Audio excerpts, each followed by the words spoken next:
Capstone holidays இவங்களுடைய big சேலில் இப்போ ஸ்பெஷல் ஆஃபராக வியட்நாமுக்கு ஆல் இன்க்ளூசிவ் குரூப் டூர் ஒன்று ஆர்கனைஸ் பண்ணியிருக்காங்க. 8 nights 9 days அப்படின்னு பிளான் பண்ணப்பட்டிருக்க இந்த டூர் பேக்கேஜுக்கு பெர் பர்சன் 1,24,999 இவங்க சார்ஜ் பண்ணுறாங்க. இதிலேயே உங்களுடைய visa, flight tickets, private transfer, 4-star hotel accommodation, breakfast, lunch and dinner, daily guide charges, all entry ஃபீஸ்லேருந்து வாட்டர் பாட்டில் வரைக்கும் எல்லாமே கவர் ஆகிடும்.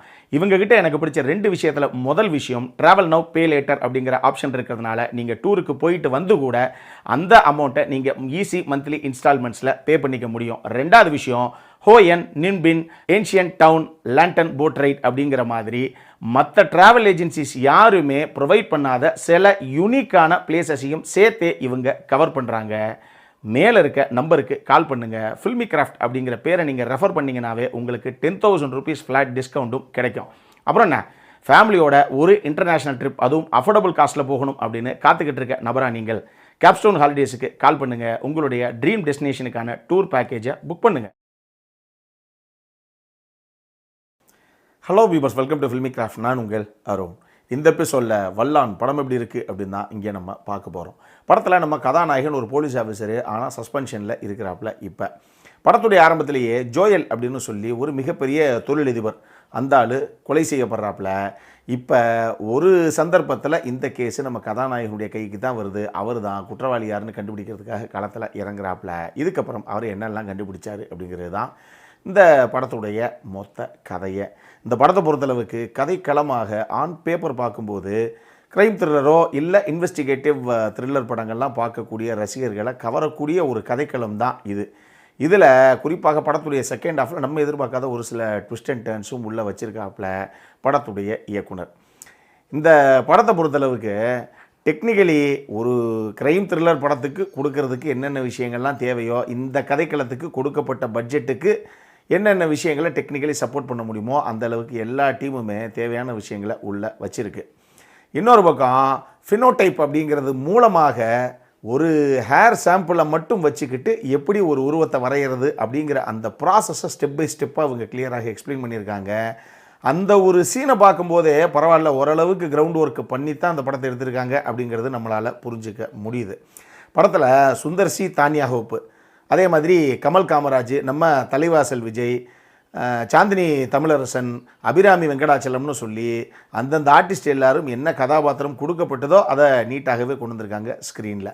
சரி, இது எல்லாமே ஒரு பக்கம் இருக்கட்டும். இந்த படத்தை பொறுத்தளவுக்கு பிரச்சனை எங்கே சார் அப்படின்னு கேட்டிங்கன்னா, நம்ம சுந்தர் சி, தானியா ஹோப் இவங்க 2 பேத்துக்கும் இடையில் இருக்கக்கூடிய அந்த ரிலேஷன்ஷிப்பு, அதே மாதிரி கமல் காமராஜ், அபிராமி வெங்கடாச்சலம் இவங்க 2 பேத்துக்குள்ளே இருக்கக்கூடிய அந்த ரிலேஷன்ஷிப்பு, பாண்டிங் அப்படிங்கிறதெல்லாம் ரொம்ப மேம்போக்காகத்தான் சொல்லப்பட்டிருக்கோ அப்படிங்கிற மாதிரி ஒரு ஃபீலு.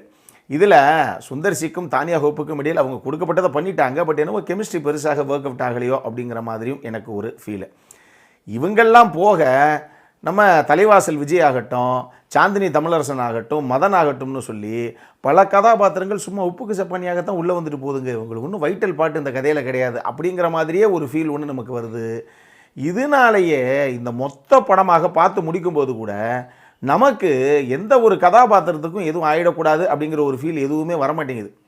ஏதோ ஓடுதுங்க அப்படிங்கிற ஒரு போக்கில் தான் நம்ம பார்க்குறோமே தவிர, எப்படியாவது ஹீரோ அந்த கேஸை கண்டிப்பாக கிராக் பண்ணியே ஆகணும், அவர் எப்படியாவது ஒரு விஷயத்தை காப்பாற்றியே ஆகணும் அப்படிங்கிற ஒரு ஃபீல் நமக்கு வரவே இல்லை. இதனால் எமோஷனல் கனெக்டே இல்லாமல் தான் இந்த படம் ஒரு பக்கம் ஓடுது. இதில் இன்னொரு விஷயம் என்ன அப்படின்னு பார்த்தீங்கன்னா, இந்த படத்தை பொறுத்தளவுக்கு ஆக்சுவலி இந்த படத்தில் இருக்கக்கூடிய ஒரு சில ட்விஸ்ட் எல்லாமே செகண்ட் ஹாஃபில் தான் இருக்குது. ஆனால் ஃபஸ்ட் ஹாஃபே பரவாயில்லைங்க அப்படிங்கிற அளவுக்கு தான் செகண்ட் ஹாஃப் இருக்குது. அது காரணம் என்ன அப்படின்னா, இவங்க கதையின் போக்குக்கு இதெல்லாம் தேவை அப்படின்னு சொல்லி இவங்களாம் நினச்ச இடத்துல ஃப்ளாஷ்பேக்கு, நினச்ச இடத்துல ஒரு சில புதுசான கதாபாத்திரங்களை இன்ட்ரோ பண்ணுறது அப்படின்னு சொல்லி பல விஷயங்களை செகண்ட் ஹாஃபில் போய் தேவையில்லாமல் உருட்டி இந்த கதையை மொத்தமாகவே கொஞ்சம் கிளம்சி பண்ணிட்டாங்களோ அப்படிங்கிற மாதிரி ஒரு ஃபீலு. இப்போ என்ன சொல்ல வர்றாங்க, ஒரு கொலை நடக்குது, அதுக்கு ஒரு கொலகாரன் ஒருத்தன் இருப்பான், அவனுக்கு ஒரு மோட்டிவ் இருக்கும், இது யாருன்னு கதாநாயகன் ஐடென்டிஃபை பண்ணணும், அவ்வளோதானே, இதான மேட்ரு. இதுக்கே எங்கெங்கேயோ போய் கதையை சுற்றி விக்ஸ் மாதிரி என்னென்னமோ போட்டு சுற்றிட்டாங்க அப்படிங்கிற மாதிரி இந்த கதை செகண்ட் ஹாஃபில் கொஞ்சம் கிளம்சியாக போச்சு. இப்படியும் ஒரு விஷயம் எனக்கு தோணுச்சு. இவங்க மேக்கிங் வைஸாக நான் சொன்ன மாதிரி கொடுத்த பட்ஜெட்டுக்கு ஒரு படத்தை நீட்டாக ப்ரெசென்ட் பண்ணியிருக்காங்க. ஆனாலும் சினிமாட்டிக் லிபர்ட்டி எடுத்து தான் பல காட்சிகள் சித்தரிக்கப்பட்டிருக்கு. ஒரு சாம்பிளுக்கு ஒரு சீன் சொல்லணும் அப்படின்னா, படத்தில் ஒரு கதாபாத்திரம், ஒரு ஃபீமேல் கேரக்டர் ஒரு பேங்கை விட்டு வெளியே வரும், இன்ஸ்பெக்டர் ரமேஷ் அப்படின்னு சொல்லி ஒரு கதாபாத்திரம் அந்த அம்மாவை துரத்தணும், இதான் சீனு. நேராக பேங்க்கை விட்டு வெளியே வரும், ஒரு பேங்க் வாசலில் பார்ப்பாப்புல. டப்புன்னு கட் பண்ணால் நம்ம பின்னிமல்ஸ் மாதிரி எங்கேயோ ஒரு அபேண்டன் பில்டிங்குள்ளே இவர் திறந்துக்கிட்டு ஓடிட்டு இருப்பாப்புல. ஏங்க பேங்க் வாசலில் தான் நின்னீங்க, அங்கங்கே ஓடுறீங்க அப்படிங்கிற மாதிரி ஒரு விஷயம் ஒன்று தோணுச்சு.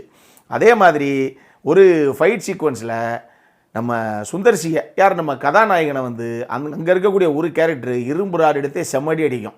ஆனால் என்ன இருந்தாலும் கதாநாயகன் இல்லையா, அவர் லெஃப்ட் ஹேண்ட்லேயே டீல் பண்ணிட்டு போயிட்டே இருப்பாப்புல. எனக்கு என்ன ஒன்று அப்படின்னா, மாஸ் ஹீரோ படங்கள்லேயே கூட அவங்க அந்த சேர் எடுத்து அடிக்கிறது, இந்த மர டேபிள் எடுத்து அடிக்கிறது அப்படிங்கிற மாதிரி விஷயங்கள்லாம் எடுத்து அடிப்பாங்க. ஓகே, எதையோ ஹீரோ தட்டி விட்டு போகிறாருன்னு. எங்க இரும்பு ராடு எடுத்து பின்மண்டியில் 4 தடவை போட்டதுக்கப்புறமா ஹீரோ திருப்பி அடித்தவனை படுக்க போட்டு அவருக்கு எத்து காமிச்சு வருவார் அப்படிங்கிற மாதிரி ஒரு ஃபீல் வந்தது.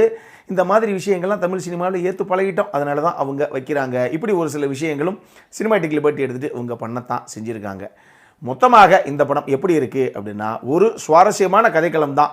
பட் சொல்லப்பட்ட விதத்தில் கொஞ்சம் கிளம்சியாகி போய் ஒரு ஆவரேஜ் வாட்சாக வந்திருக்கு இந்த வல்லான்.